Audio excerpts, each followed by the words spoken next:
She was on Parks and Rec. She was on Law and Order. She was on CSI and a bunch of other films and shows. She's got over 200,000 followers on her social media. She's a travel icon and runs Ask a Concierge, a show on YouTube which has over 15,000 subscribers to date. I mean, freaking Marriott calls her to book 25 episodes for them. She is Sarah Dandashy, and she's on my show today. You're watching Maxon TV.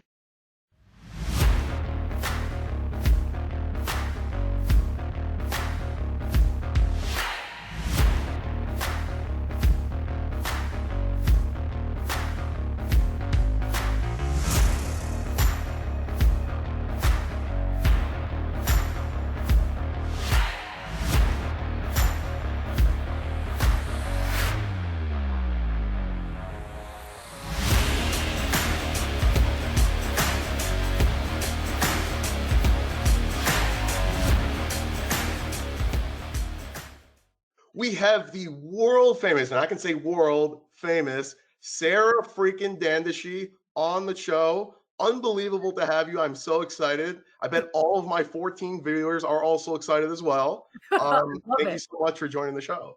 Thank you so much for having me. I'm so glad that you reached out and you were patient to work with my schedule until I came back to the States. So it's nice to be here. Listen, that's just what you got to do when you work with famous people. That's just look, luckily, like we were able to like talk directly, and you didn't have to like go through like your people to my people, and we were good. Yeah, we were good. So you were just getting back from Portugal. How was your trip? Amazing. I was there for 2.5 weeks, working with a hotel. But the cool thing about it, or at least what's so interesting, is that right now, as like Americans, we can't travel to Europe unless it is for work. So this was really an interesting thing. I kind of felt like I was smuggling myself into the country. I'm like, I kept asking the owner, like, are you sure I'm going to be able to get through? And he was like, yeah, sure. Anybody that's going to get through, it's going to be you. And they had all the right paperwork for me. And it's like, I'm like giving them the paperwork that's like, oh, she's essential. We need her to open up our hotel. I'm like, am I that essential? Like, do they know that? Like, can I dress casually? Are they going to judge me? I mean, it was a lot. But no, it was super easy. They approved the paperwork, ended up going through. And, you know, that's the whole thing is that you just have to have proof that you are traveling for work and, you know, have a certified letter and all of that. And you can travel then. So you can travel. Wow. So was there anybody on the plane at all? So I don't know if you saw. So for anybody that happened to be watching my Instagram stories, I documented it like crazy. So I was flying like premium economy. I was advised to do that. I was literally one of 3 people in that section, and probably that section maybe normally seats like 36-ish people. So imagine only 3 people in that section. I didn't dare walk into business because, you know, we didn't want to get like anybody all upset. But when I walked back into economy, even there, I mean, there were sections that maybe had 12 people in it. So wow. It's like a Marlins game. Yeah. Yes. Yeah. Really? I wouldn't imagine as many people though. No. I know. Yeah. I'm just laughing that you're throwing out sports references to me. I'm glad. Yeah. I'm glad you know what the Marlins are. Most people don't actually. They're like, what is that? A dinner? Like they don't know. Dinner. Oh, yeah. gosh. There you go. So anyways, yeah. So you consult you do a lot of different things. I do a lot of things. So you consult with hotels, you kind of help them with their social media and et cetera. I guess you can fill us in on exactly all you do. Yeah. So just like the brief overview and like background so that you guys kind of understand where I'm coming from. So I've actually worked in hotels for over 15 years in operations. Of the 15 years of that, I actually worked as a hotel concierge. So as I like to say, on the front lines of travel, very much there in the lobby, interacting with travelers on your regular basis, whether in front of me, on the phone, on email, you name it. And especially being based in Los Angeles, I had a really international sort of clientele. So very much my finger on the pulse of things, not only as far as what was happening in LA because of being a concierge, but then what was happening globally because of just my interactions with the guests that were traveling on a regular basis. So a couple of years ago, I ended up creating my own online travel show. I started doing travel videos. They called it a vlog at the time. I mean, people have vlogs today, but I started doing that and pretty quickly started working with some bigger brands and wasn't just covering Los Angeles and started covering around the US, then covering internationally, and have kind of established myself as, dare I say, a travel influencer. Then in this past year, with things sort of shifting with the pandemic, I no longer work at a hotel anymore. And so I've really fleshed out my hospitality consulting business. So that's where I work with hotels and other businesses as well to really kind of like up their service standards. If they do want some social media like guidance, I can do that on kind of like a broad overview, but also a lot of it is really more of like the hospitality training. Yeah, so you may not be able to say, you just said, I'm a hospitality influencer. I'm going to say, you are the freaking standard at hospitality influencing. So I'm just Okay. going to say it like that. Okay, So, perfect. You can all right, say. there we go. There we go. So, right, I mean, you have a ton of followers, obviously. On Twitter, you have roughly 50,000 followers. Mhm, On Instagram, you have a little over 128,000 followers. mhm. Holy freaking hell. That's a lot of people. That is Ugh. a lot of people. I stopped counting after 5 because my hand stops at 5. I stopped counting. Wow, But very outside, so from my understanding though, this you were in like some sort of like class or something like that, and this was an assignment originally where yeah, you had you to. did your homework. The only homework I do, I didn't do any homework in school. That's for sure. Okay, that's fair enough. You're right. And actually it is it's actually kind of one of my favorite stories because it just kind of goes to show you that sometimes that great idea that can take you to the next level is this sort of like happy accident. So also a bit of my background is that I have been an actor. And so I do have film and TV background, and I was in the process of working on a web series. We were going to do like a comedy web series, myself and this other girl. And as part of that, the instructor was like, okay, everybody has to do a vlog. Think about what you're an expert in and talk about it. And I'm like, I like to eat healthy and work out, but I'm like, not that girl. I'm not that guru. And then I'm like, I guess I'll talk about what to do in LA. I don't know who's going to want to listen to it, but I guess I'll just talk about all the crazy questions that I get asked every day on a daily basis that I just repeat my answers over and over again. And I guess I'll call it Ask a Concierge. Like literally that cavalier about it. And it was very obvious that like as soon as I put together the idea, and even when I shared the first video, which by the way, the first video still exists online. I have like a scarf and I look like a crazy stewardess. Which I'll be looking for and trying to post as well. Yeah. Bangs and like a whole nine. And but when I shared it in class and they were all like, this is great. And I had this kind of like light bulb moment, like, wait, what? You live in LA. Why do you care about like tours in LA or like restaurants? And they're like, because we're always looking for things to do, whether they have friends or family coming into town, or even if they're trying to figure out like a date night or what to do with their friends. And I'm like, oh, wow. Wait a second. I have information that more than just travelers want, like locals want. This is something. So it kind of grew from there. But again, it's just one of those moments where I think all too often, especially like entrepreneurs, when they're trying to figure out like what their big idea is or like what makes sense for them. And all too often, it's right there in front of us. It is what you're an expert in. You take it you're such an expert in it. You take it for granted and you just like look past it. So, for people that are kind of in that phase of their life where they're trying to figure out maybe the next steps and they're like, well, I don't know like what I'm good at. It's like, okay, think about what your closest friends and family ask you a lot about. And then even ask other people, what do they, when they need your advice on something, what would they come to you for? So it's always a great way to kind of get that feedback because again, we overlook it because it's something that's just so much a part of us. I don't think you could stress that point further because it's so important. It's also from I heard probably my favorite audiobook. That's of course before your audiobook comes out. Yours is probably going to be number one. But until then, Lead the Field by Earl Nightingale was the greatest audiobook ever. And he discusses this point exactly. And he talks about diamonds, and Mhm. essentially people are, especially in the gold rush, they were all just, trying to get the gold. They were all going to California, whatever. Where was it? San Francisco somewhere? I They don't were know. going west. That's all I got. West, Oregon somewhere Trail. west. I'm kidding. I don't know. Right. Somewhere west. And meanwhile, the people who probably sold the shovels made all the money. You Mhm. know, the gold isn't necessarily the gold that everyone's trying to get. It could be right in front of your face. And you can give 14,000 other examples, but I'm really glad that you mentioned that, because I think that's probably one of the number one thing entrepreneurs really need to understand. Well, Right? and also I think all too often is that people get obsessed, or they get focused on like the glamorized version of it. Like, oh, I just want to have this brilliant idea. But like, do you know how wealthy the guy is that like started selling AC units in Las Vegas to hotels? Like, that's not sexy. It's not like it's AC units in like Vegas. But Yep. like, oh my gosh, you definitely want to be on his side of that deal. And it just like, so again, it's all too often, it's, you have to think about like the need that's out there and the void that you're filling, and it might not be glamorous, but it's like, but if you're able to do that and you're able to multiply it, that's pretty awesome.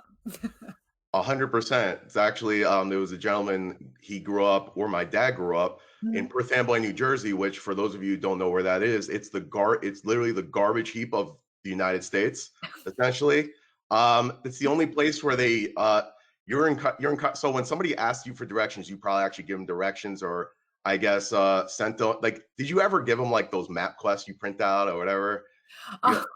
Oh my gosh, I love that you said MapQuest. Okay, so first of all, not that old. No, I'm kidding. No, but when I started, actually, yeah, that MapQuest was like still around. Um, yeah, people want, and even still, like in more recent years, I was like, oh, well, I can just give you the address so you can put it in your GPS. And they're like, no, print out the directions for me. And I'm like, you want a hard copy of this? Let me guess, that person was 60 or above.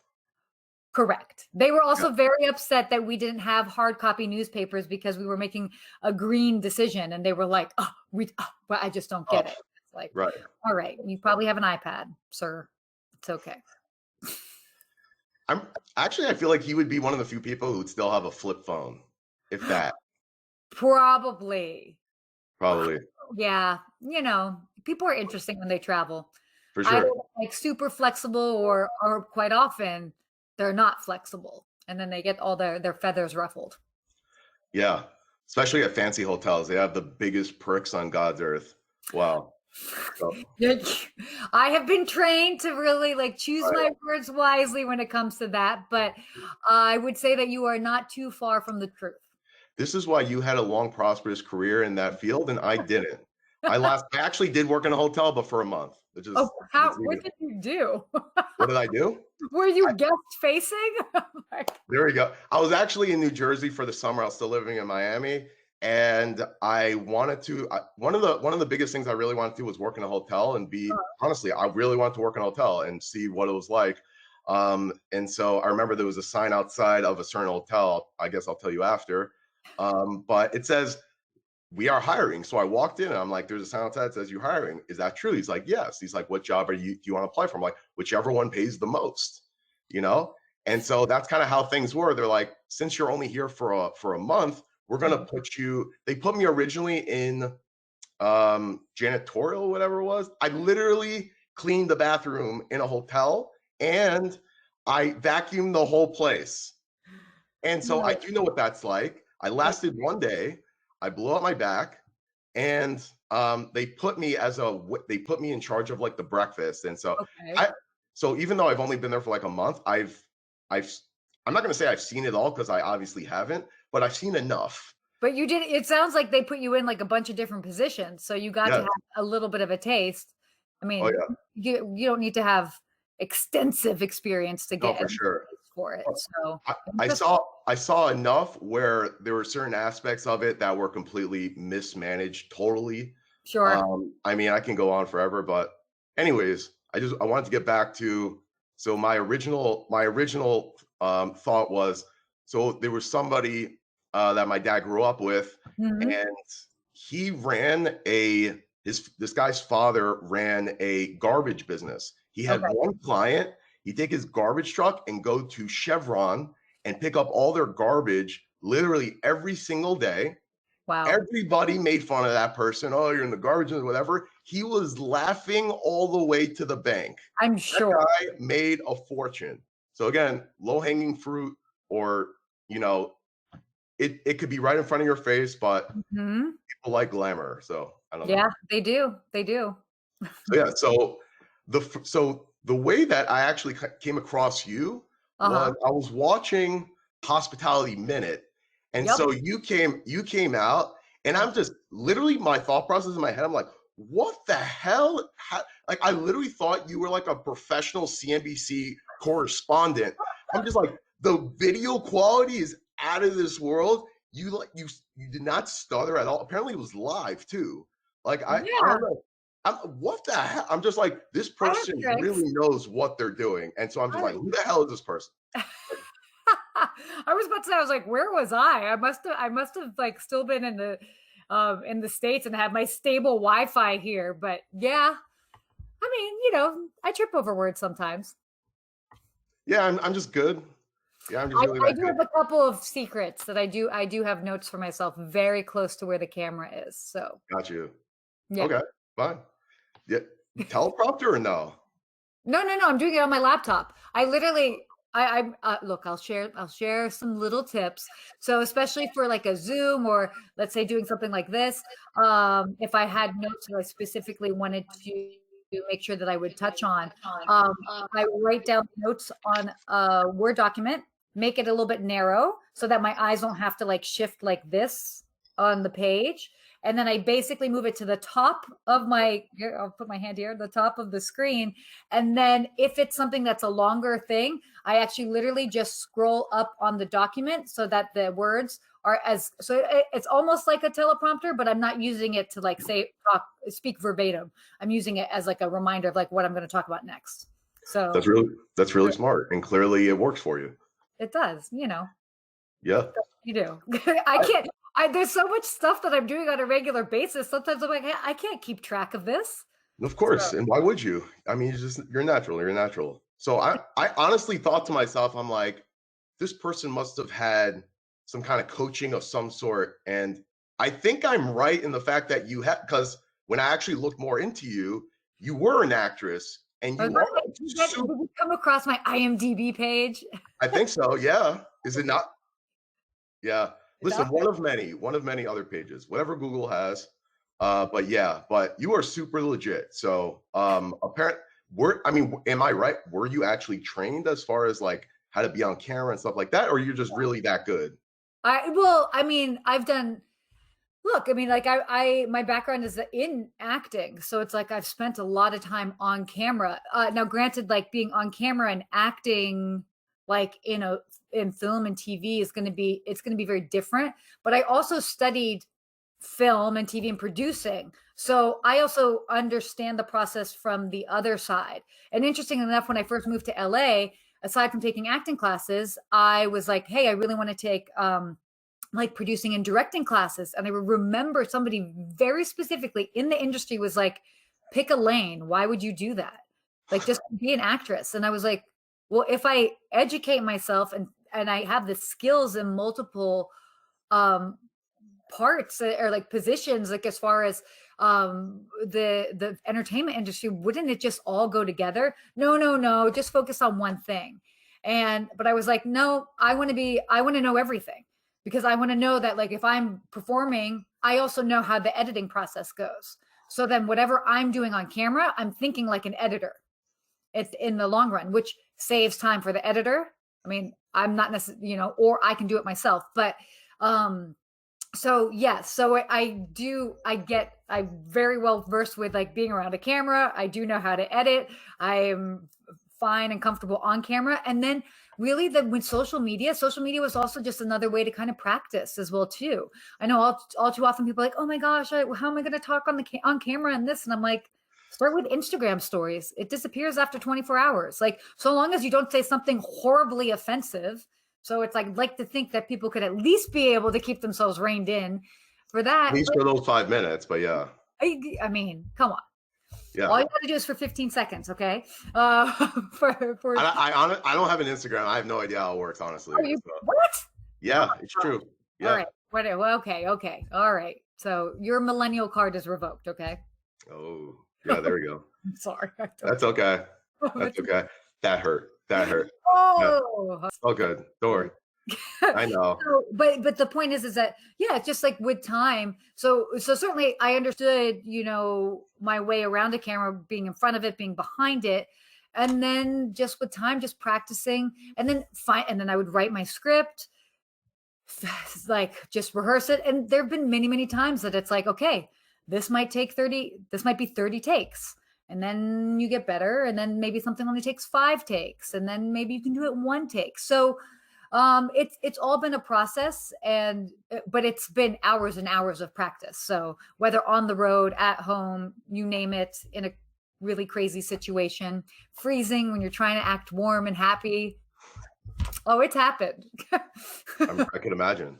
So when you first made that, I guess, first video, when you were in that program, and you were amazed at how people did you like post it on YouTube and you're like, people are like literally viewing this? You're like, wow, okay, people like this. Yeah, people were viewing it. And I mean, obviously, like a lot were like, friends and families and colleagues within the industry. But it's like, I also realized very quickly there was like a model to it, because I was talking about city tours, and then I did private tour, or maybe I talked about options for city tours or private tours and what's the difference. So something very simple, but I was able to basically name like 6 different companies in the video. And then they all got excited, and then they all shared, and they all tagged. And then I was like, oh, Genius. So I literally stumbled on like how to like amplify content just fresh out the gate. And then when I came up with the name Ask a Concierge, it was originally Ask a Concierge LA. And then and obviously at that time, like Twitter was huge. And then I was like, hey, TripAdvisor, do you want to like do a Twitter chat with Four Seasons and Ritz Carlton? And I'm like, and me? Okay. So, but it just goes to show you also the other thing, in regards to social media, is like how important a brand name is. And that was the one thing is that, people are like, well, don't you want to be Sarah Dandashy? And I'm like, well, I am Sarah Dandashy. But it's like, it's easier when at the beginning, when you're starting, I'm like, nobody cares. People are like, who's Sarah? I can't even say her last name. So it's like, they wouldn't even care. But I'm like, they understood immediately what Ask a Concierge was. And even with the Los Angeles part, it immediately gave me a destination. It was based in. So never underestimate, people are very like into the idea of like, oh, my personal brand, it has to be my name. And it's like, well, maybe when you're like really starting, you have that umbrella of this other brand and you go under that. And then at some point, your brand and you as your entity come out of it. But I think that was a really strong thing to do, because if I would have just started fresh out the gate as Sarah Dandashy, they'd be like, who's this? We don't care. And you want people to care. That's the whole thing. You want to get in the room. That's true. That kind of makes me feel a little bit better that I named it Maxon TV. It took me around 5 minutes to come up with that name.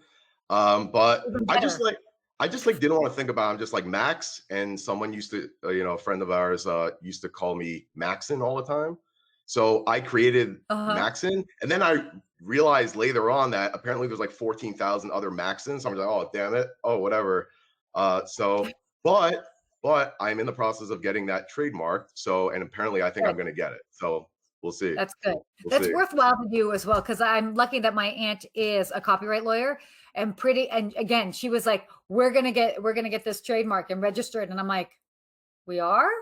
And again, it was like all of these things that happened. And I'm like, wow, I guess this is like something. Like everybody's like seeing it. And even before I really even saw it. But I was like, well, I'll keep going. And and then you just learn and you play. And it's like, to me, it's like there's no failing on social media. You just try. People have such a short attention span. Like they're over it in a day. So you try and see what works. And it's like, okay, cool. It wasn't like, oh my, it's like looking at numbers and engagement and all of that wasn't it wasn't looking at that for like personal validation. It was like more of like gauging, okay, what are people responding to? And again, I think that also goes back to the brand. If you keep the brand separate than you, it doesn't feel as personal. You know what I mean? So then you're not taking it personally. It's like, oh, they're responding to this with the brand. And you can look at it a little bit more like it's a separate entity, even if you are that much part of it, if that makes sense. Right, of course. It's a business at the end of the day, right? Oh, 100%. 100%. So. Right. Yeah. So when you have all these different channels though, like, are you able to also have a personal Facebook, or like, is that just all kind of mixed in, you know? Oh, it's funny. I do have a personal Facebook. I don't go on it that much. And it's also kind of like, I'm so mindful of like, there's so much noise out there anyway, you know, and it's weird because it's like people are like, but you're all over social media. But I'm like, yeah, but I'm very strategically using social media. Like, I'm not going to be on there saying like certain jokes that, like, I have like a really like crazy, a very different sense of humor than what probably most people that would see me would think that I would have. And so it's like, I just keep that for my close friends and don't necessarily put myself out there in a different way, because at a certain point, it's like, okay, well, I would hate that I would say something in jest and it's taken out of context and then it hurts the brand. So I just kind of keep it as like, even my personal is almost like an additional source of like, hey, I've been working on this. Like, you know, when my book comes out, I'll share that and that'll get a certain level of engagement because it's like real friends and family. But I'm a big fan of like, if it's Facebook and it's my personal Facebook, like we know each other. Like, I'm not here to like collect friends. Like, you can follow elsewhere if that's the case, but we have to really know each other. Right. Oh, and by the way, I totally hear you about making those jokes. I don't write anything essentially because everything I say gets taken out of context. So, but what can you do? So why don't we talk about your book? So what is your book about? Obviously it's about yourself. It's like a autobiography, or what exactly is it? No, we don't play that personal of a card. No, I'm kidding. No, I mean, it's just that to me is not necessarily as interesting, or as what more so, it's not as useful. Yeah, I could certainly talk about my story, but for me, I'm all about like, what can people learn from, you know, what I'm sharing and take away and take away something from it and go from there. So this is a hospitality book. So it's called Hospitality from Within, and it's great because it kind of breaks down like the notions and the pillars of hospitality, touches a bit on the history of it, where it is moving forward. I've got a lot of quotes from some amazing CEOs and hospitality professionals. And then, because I had been a hotel concierge for so long, I share a couple of my concierge stories, as well as I have colleagues from around the world. And I just feel like out of all the positions in hospitality, and concierge just get to have such really unique experiences and stories with guests. Yes, I am biased when I'm saying this. I'm very well aware. But I wanted to share not only my stories, but stories of my colleagues around the world where they just had these amazing moments. And it really is a representation of hospitality as its finest. And it's not just one person. Because if I just shared mine, it's literally just through my lens. But again, hospitality is all about all these moving pieces and all of these people working together. So you can't just have one voice. It is oh my gosh, dare I say it? This sounds cheesy. It's a chorus. It's a bunch of people. So I don't know Definitely. why. For the 1 month that I've worked there, I definitely understand that 100%. So I have to ask you, you've worked in concierge for years. There's one question I've always had. It's a little bit off the rails, but this is me. So why is it that a hotel can never keep a plunger inside of the rooms? They like force people to call downstairs and embarrass themselves. Hey, by the way, I just clogged your toilet. Like, I hope you can send someone up so they have to deal with it. Like, why can't they just leave something already in the room, right? Like, it's aesthetic. Like, you don't want to leave this. Yeah, like a toilet. You don't just like leave it on the floor. You make it nice. You can put it in like that little thing, you know, like that thing that closes up. Yeah. I know. I don't know. I mean, there could also be just an idea of like, you know, it is like plumbing for, in essence, a hotel is a quote unquote commercial building. So are you leaving it there? And then like somebody tries to like fix it themselves and then maybe they make the situation worse. Like, But at the end, I don't know. Now we're getting into like all the details, but there is also an element of service. It's kind of like the notion of where people would, one of my last hotels, actually most of my hotels that I worked at, there weren't ice machines on the floors, and people would be like, why isn't there an ice machine on the floor? And it's like, no, you call for ice and we'll come and we'll deliver it to you. And they're like, but, and it's like, no, it's part of the service of it. So again, the very unglamorous side, and but I think that there's also that element of like, should that happen, you just call and somebody comes and handles it, and then you don't have to do the dirty work, no pun intended. Right. When I'm sure you've gotten that call many times, how do you not lose it? Oh, if their toilet's clogged, oh, that's like nothing. I don't, to me, that doesn't even register as anything like embarrassing. To me, what's more embarrassing or more like, is like if somebody's calling down and they're specifically asking for condoms, or they're asking for like stuff like that. And then it's like, oh, I saw who you went upstairs with, but so that to me would be more of like, okay, or who knows, whatever else they would ask for. I mean, you name it. I've been asked for so many things, but like asking like, hey, my toilet's clogged. I don't even think twice. That your sink could be clogged. The shower is not working. Like that to me is just like, it happens. Somebody comes, they fix it, and you move on. Gotcha. So people are essentially calling, hi, what are the rates for hookers tonight? I'd like to know. Exactly. No. Does that actually happen? Like, there's no way. Like, so, yeah, well, yes and no, in the sense that I actually, in all of my years of being concierge, I was only asked twice. Obviously, I was educated very early on that like I could. Well, first of all, I remember when I first got the question, and I was a very new concierge, and so I asked. I was like, "What do I say?" And they're like, "You can't tell somebody." I would give him the number to Wendy's or something. No, we don't do that.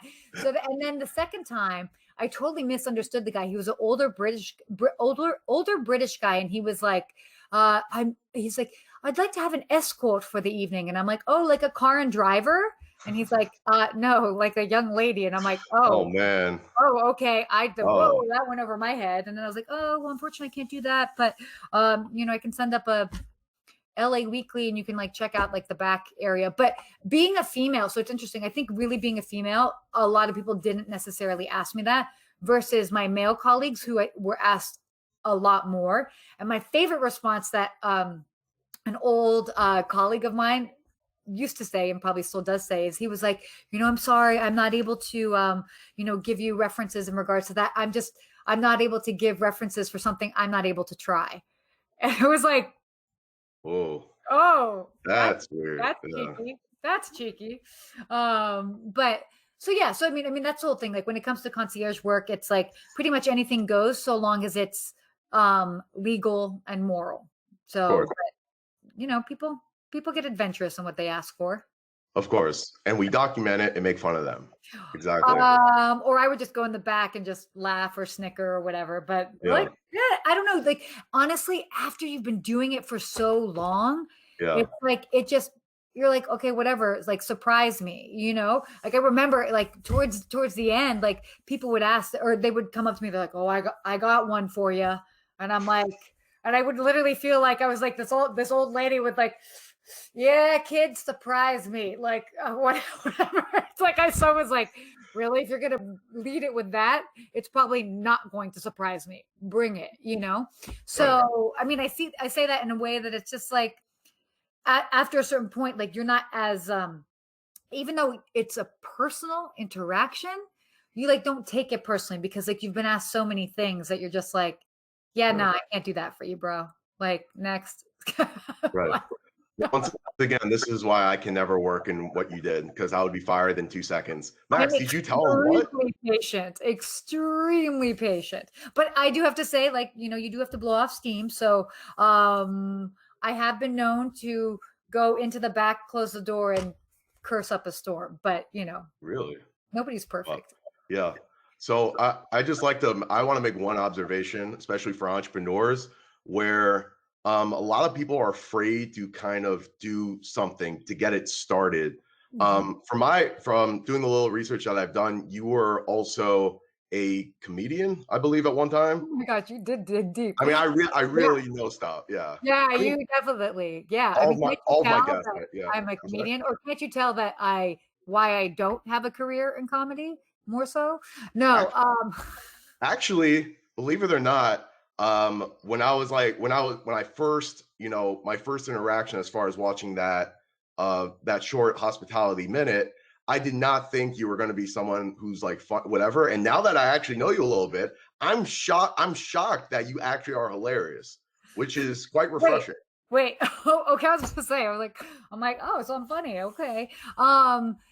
Yeah, I no, it's like, so again, I mean, that kind of really goes back to, sort of the film and TV background and acting. And I remember so often, like at the beginning, they were really trying to like, oh, you'd be a great like dramatic actress. And I'm like, yeah, yeah, sure, okay. And then I was told to do an improv class.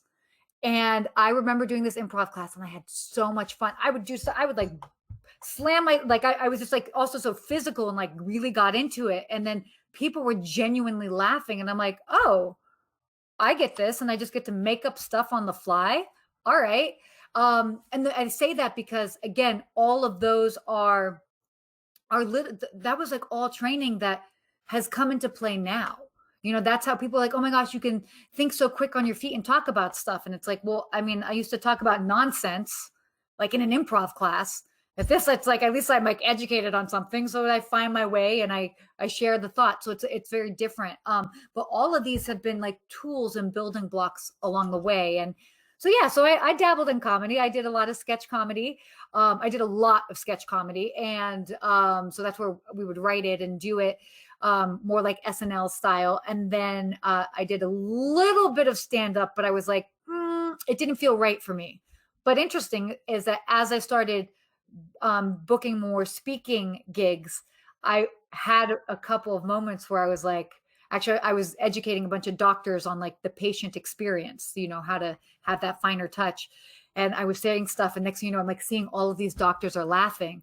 And I had that moment while I was standing there. I'm like, wow, I'm glad I had like that little bit of experience doing stand-up comedy, because I'm doing bits of it now, talking to doctors. I just made a group of doctors laugh. Which is extremely hard to do because most of them, like just yesterday, I went to an urgent care. And so then they asked, the doctor finally came in. He's like, what are you guys doing here? I'm like, do you want me to go? Like, do you not want my business? Like, I don't understand what kind of, no personality whatsoever. Do you want first of all, hold on. Do you not want my business is not exactly I mean, that's me. That's me. Like, I do not want your business, because that means that you're sick and you're in trouble. Does it? Unless you just go to the urgent care for the heck of it. No, I was going because I wanted to get retested for COVID or whatever it was. That's fair. That's fair. No, so the point was most doctors have no personality, and you're able to make all of them laugh, which takes a lot. I mean, yeah, it's either that or I'm just funny looking. No, I don't. Yeah, I don't know. You got me on the spot. I did. You got me on the spot. But you're right. So I mean, yes, to answer your question, that is like, I do have that background, which has just kind of led to, again, like thinking on your feet, and also not being. I think again, a lot of people, when they're coming up or they're exploring their quote unquote personal brand, they have this like seriousness to this like gravitas, like, oh, I want to be so important or this, and it's like, yeah, but you also just want to be like a person too. So one of my favorite stories actually was with Anthony Melchiori, who is a good friend of mine. We've now become good friends. He's the host and producer of Hotel Impossible. Sure. So he and I connected on social media, and I remember being so excited. I'm like, oh my gosh, Anthony Melchiori, like he has a show that like I want to have at some point on TV. And, we had connected, and this was right around the time that stories had really started on Instagram. And so all of a sudden people were getting to see a different side of me. And he said what I think is like the biggest compliment. He was like, I was drawn to you at first because like, you're eloquent, you're put together, like you definitely like present well, like your feed's all pretty, you're professional. And he's like, But then I started watching your stories and he's like, you're freaking weird, dude. And he's like, and goofy. What? And he's like, but I love it. He's like, because it now adds a whole different perspective of like who you it's another dimension of who you are. And so that's why I always say it's like, yeah, like that's like what you're gonna get with me. It's like anybody that works with me, that's, you know, first of all, there's gonna be like there's a certain like presentation and style. There's a place like, you know, if you go to work, I know you don't like to play the whole like normal job situation, but when somebody goes to a normal job, there's a certain way that you need to behave, you know. But when you're building a personal brand, like people need to see these other sides of you. They want to see the goofiness or the other things that they're like, man, that's kind of wacky. Okay, I'm interested. I want to see more. So, yeah, I mean, it's all part of it. It shows that you can make it and not have to be this certain cookie cutter type of deal. No. I think, and so you're showing that clearly. And also, yeah, just the point I was trying to make was you were not afraid to fail. You were not afraid to try something. Yeah. You did comedy, you did everything. You just kind of threw yourself in there and you just like, okay, let's see what happens. And so Yeah. like when people, you know, I mean, even me, when I went into your Instagram and saw that, I mean, it made me feel bad. I'm like, damn, this person really knows what the hell they're doing. I'm just like, I've also been but doing it for a really long time. So exactly. that's the other thing is it's like anybody would be like, oh man, they have their shit together if they've been doing it for like 8 years every day, fine tuning, finding your voice, you know? So that's why it's like when people, it's so easy to look at something and kind of like Right. you feel bad, but like you have to like really take into consideration all the years of experience that have come behind it and not feel bad and just know that it's part of the journey. And that's why I also keep all of my old videos up. I did actually have a mentor at one time that was like, you should take down your old videos. You're so much better than that. And I'm like, yeah, Really? no shit. I'm so much better. Sorry. No. I'm like, yeah, but like you get to see the growth of it and it's normal. Like why I'm not ashamed. I'm glad that I started somewhere. I had to Yeah, learn. So absolutely. but yeah, no, but I love that you bring up the thing about failure because we were talking about this a little bit before we got started. It's never really resonated with me, like this fear of failure. It's like, oh, okay, it's like that's not the way to go. You know, it's just it's actually my favorite line, and this is not my line, but I do share it quite a bit. It's not rejection, it's redirection. And so long as you look at it like that, it's not personal. It's just, it's like literally, it's like that's not the way that you're supposed to go to get to that result. And maybe you find that like you're not even supposed to get to that result. We even talked about this as well before that, you know, I had dabbled in radio. And when I first moved out to LA, I tried to get a job in radio and I didn't. And I tried to do a couple things and they didn't work. And then I landed at a hotel and the general manager was like, I think you'd make a great concierge. And I'm like, I just moved to LA. I don't know anything about it, but I'm good with maps. Like, I don't know. So again, now when you fast forward and you look back, because we can all do that, hindsight is 2020, all those times that I maybe got a no because that wasn't the way that I was supposed to go. That wasn't supposed to be my path. I wasn't supposed to go the route of radio. I wasn't supposed to go the route of whatever. Like I was supposed to go the route of hotels and then becoming a concierge out of the blue. Because if I didn't do that, there's no way that you and I would be here today talking about this. So when you like look at it, like you zoom out and you look at it like that, it's not personal. It's like literally finding your way. And it's like, now without sounding so like esoteric, but it's like what's supposed to happen is going to happen, you know, and you just try it, wing it. We're all human. Like there's no way that whatever embarrassing story that you have, I probably have a similar embarrassing story. If not the exact, not saying the exact same, but it's like, we've all been embarrassed. So like, what is it at the end of the day? Like you just try and you keep moving on. Best You're case right. scenario, it works. And then you're like, Yeah, I'm onto something. 100%. And I think you, again, like I can't stress that point enough because I think a lot of, I don't, you know, I hate to say the word aspiring entrepreneur. I feel like you're either an entrepreneur or you're not. You can't just like do it, you know? I don't know. Well, I do get what you're saying. Keep going, keep going.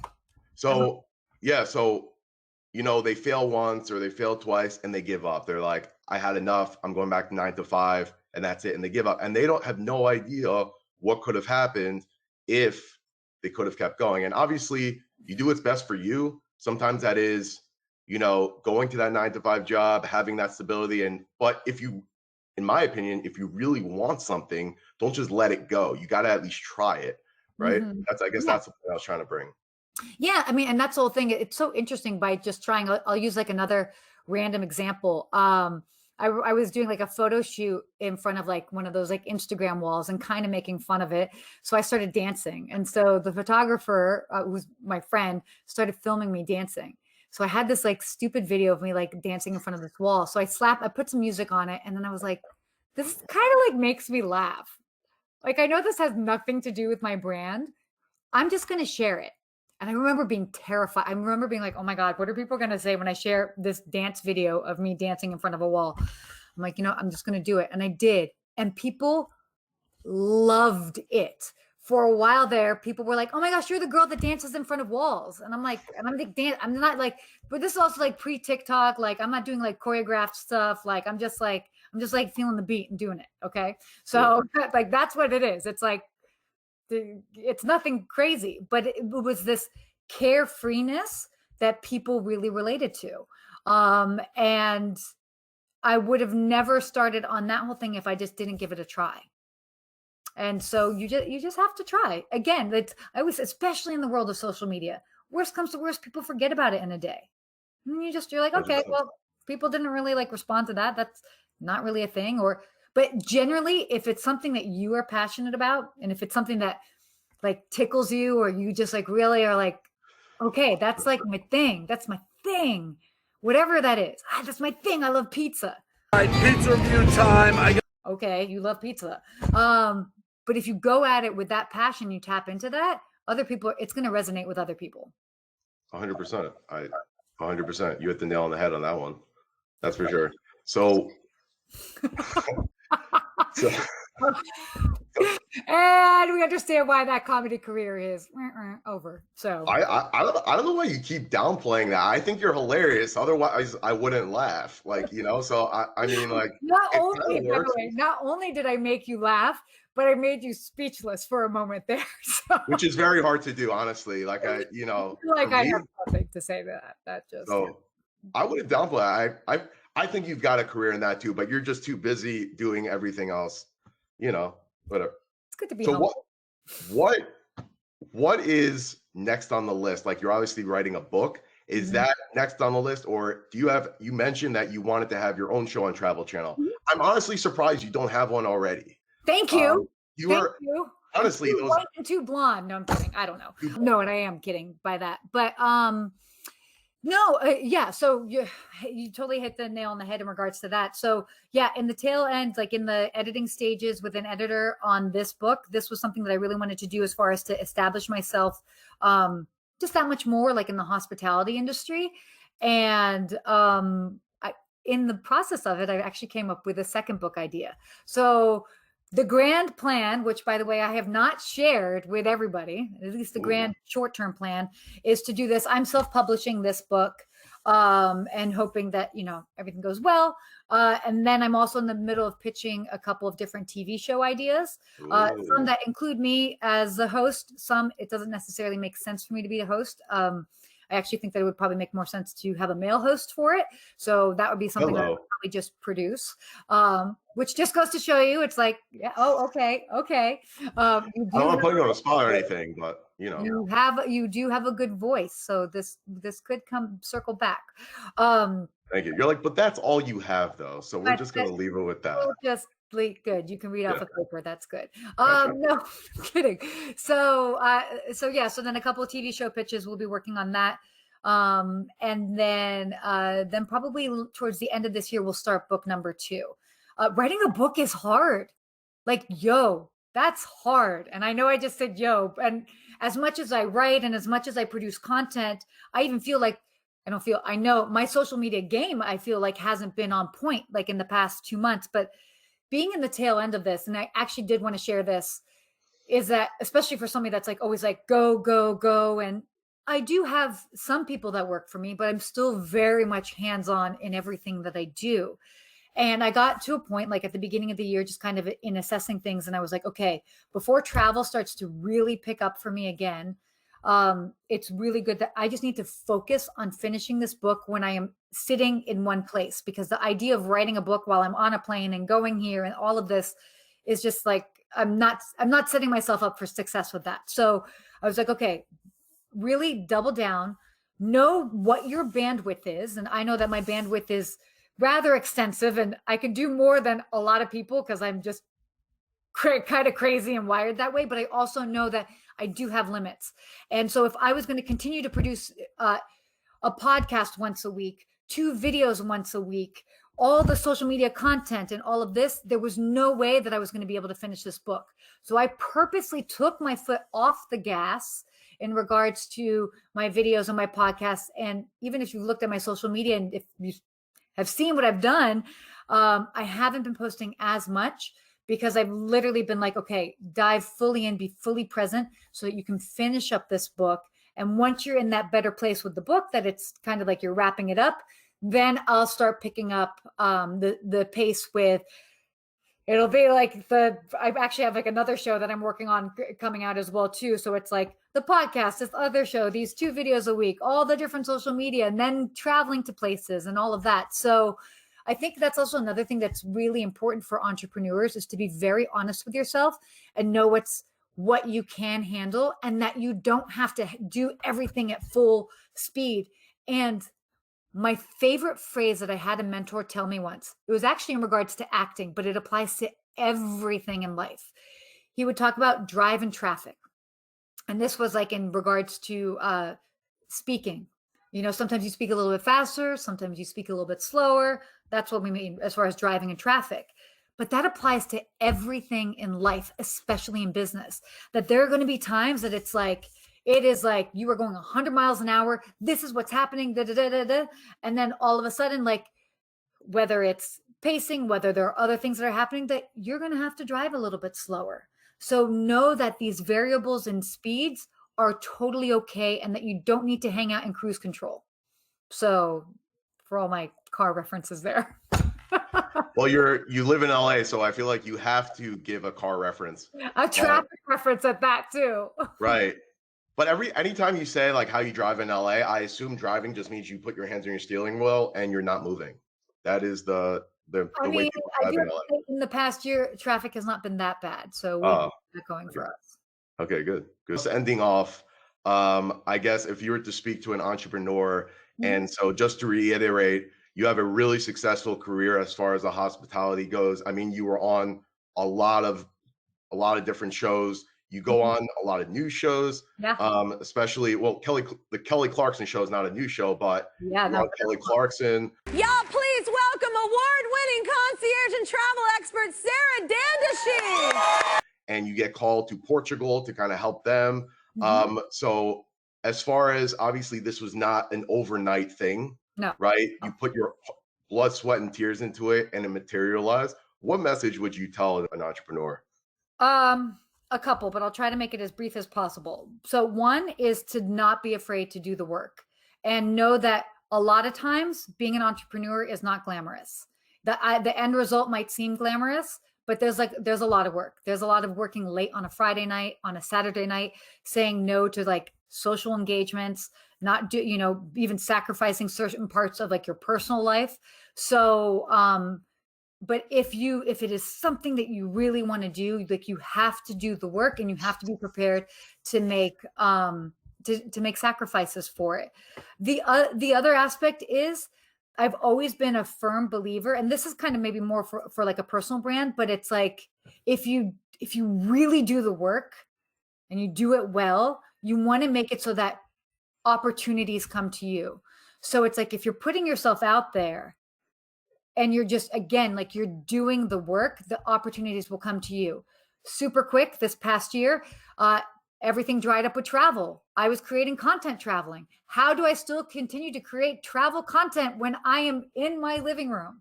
I started doing travel industry updates. I examined the social media landscape and noticed that nobody was talking about what was happening in the travel industry. So I was like, I'll do it.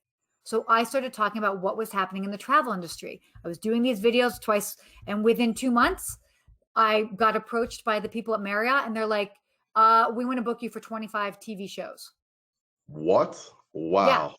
I didn't pitch them. They came to me, but that's because I did the work. So again, it is so important when you are an entrepreneur. Now, again, it might not apply to all businesses, but to just have that idea, it's like if you do the work and you put it out there, the opportunities will come to you. It may not be the fastest way to do it.